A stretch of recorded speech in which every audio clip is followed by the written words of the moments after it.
Survival की इस कहानी के पार्ट 1 में हमने जाना कि कैसे जोस सेल्वाडोर और उसके दोस्त की मुश्किलें और भी ज्यादा बढ़ जाती हैं जब उनकी उम्मीद के मात्र एक सहारे रेडियो की बैटरी भी खत्म हो जाती है और दोनों मछुआरों का बाहरी दुनिया से संपर्क भी टूट जाता है। जोस और उसका पार्टनर इतने सदमे में थे कि अचानक से तेज हवाओं ने उन्हें वापस समंदर में ढकेल दिया और जो कुछ भी वो देख सकते थे वो धीरे धीरे उनसे दूर होता जा रहा था। जिंदा रहने के सभी रास्ते उन दोनों के लिए बंद हो चुके थे। अब काफी देर हो चुकी थी क्योंकि जैसे जैसे दिन बीतते गए जोस और उसके साथी को समंदर में ढूंढ पाना भी काफी मुश्किल हो गया था। हवाओं ने जोस की नाव को साहिल शहर से करीब 450 किलोमीटर दूर ढकेल दिया था। वो दोनों समंदर के ऐसे हिस्से में पहुंच गए थे कि हर तरफ सिर्फ पानी ही पानी दिखाई दे रहा था।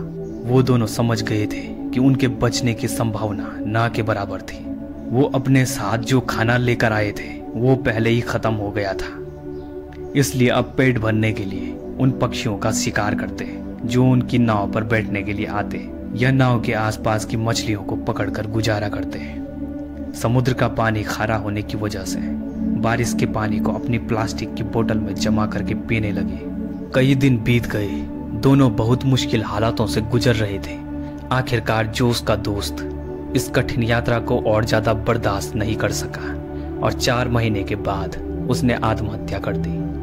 अब दोस्त के चले जाने के बाद जोस एकदम अकेला हो गया था।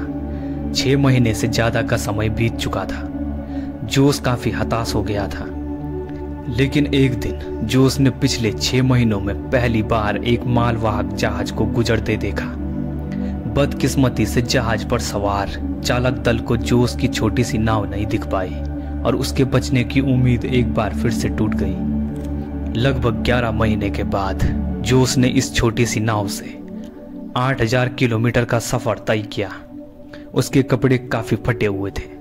फिर आखिरकार वो पल आ ही गया जब किस्मत जोस पर मेहरबान हो गई। 14 महीनों के बाद जोस ने आसपास के पानी में नारियल को तैरते हुए देखा, जिससे वो समझ गया कि एक द्वीप काफी करीब आ गया है जहां पेड़ों से नारियल गिरकर पानी में तैर रहे हैं।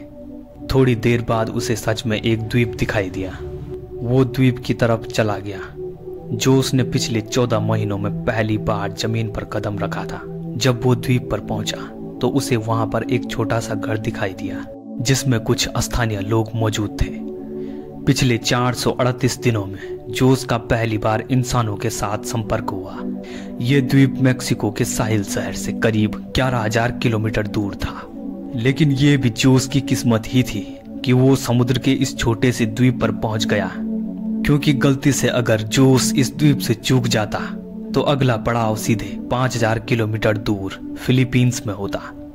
द्वीप पर मौजूद लोगों ने जोस को वापस उसके घर भेज दिया, जिसके बाद जोस ने अपनी इस जर्नी के बारे में 438 डेज नाम की एक किताब भी लिखी।